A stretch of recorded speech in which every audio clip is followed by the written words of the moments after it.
there wasn't really a light bulb moment with Boiler Room.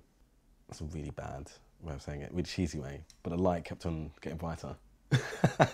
And it is getting brighter and bigger and draining more power. But which is good. I'm not cursing at all. There wasn't really it was kind of just a coming together of minds of people, you know. I was a DJ, had contacts in music. Blaze was setting up an online magazine.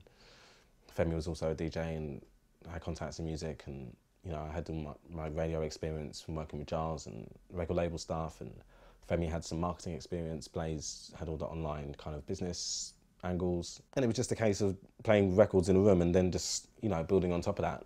And there was no real, it was literally Blaze invited us to come and do a mixtape. We were like, oh, let's stick up some webcams. Let's put it on Facebook. And then it was kind of cool. Had a meeting the next day and said, let's just try and do this every Tuesday. And build on it from there on in. And kind of, you know, we were quite open about what each other's priorities were and what we wanted to get out of it. And that's how it's been since, really. Just adding on or taking off bits.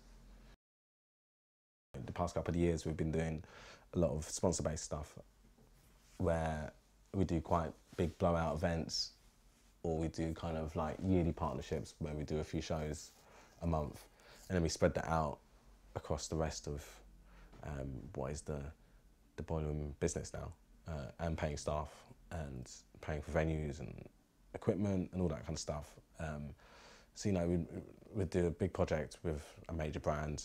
They pay us a good amount of money, and we, you know, we'd take a bit of that to actually fulfill the targets and goals that the brand sets, and then take the remainder of it and do the shows, the week in, week out shows, which don't have any branding or sponsorship attached to them.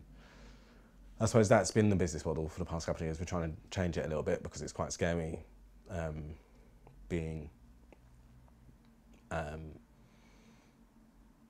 the mercy of brands, which is great. You know, it's not something, you know, there's always a debate as to commercialism and working with brands and all that kind of stuff. And I think if you work with the brands that, you know, you can activate naturally, if your brand or venture or project works well with, you know, big brands' objectives and targets, and you agree with them in principle and all that kind of stuff, you know, I personally don't see it as, I see it as beneficial.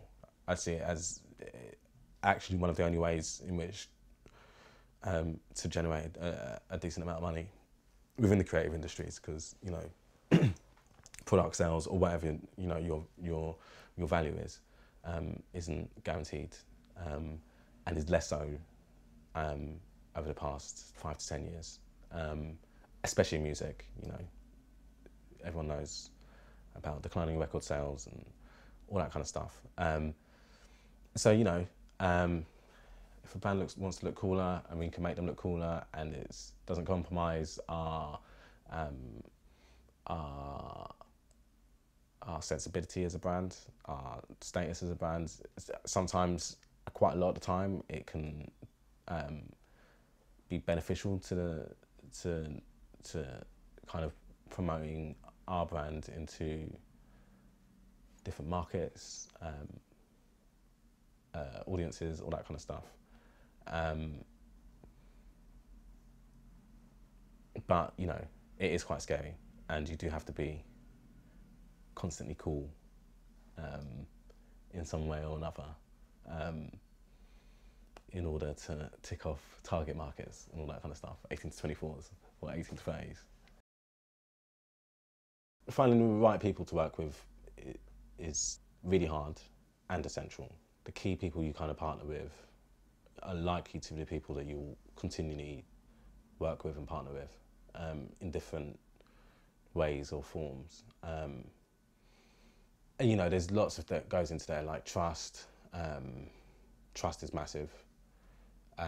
Reliability. minds that work together and also against each other. I don't row with anyone or with many people as severely as I row with Blaze. But positive things come out of it. It's that different, it's that opposites in kind of mindset, I suppose if it was just me doing Boiler Room, would just be playing jazz in the basement somewhere, which sounds great to me. Which I would love to be doing. But he had an opposite kind of idea of how things could be, and so we meet in the middle. At the same time, being very like-minded as well at the same time.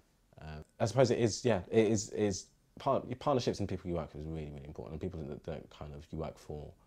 I found before I started working for Giles, I kind of was at the point where I wasn't sure if I wanted to work in the music industry anymore, because the people that I'd worked for,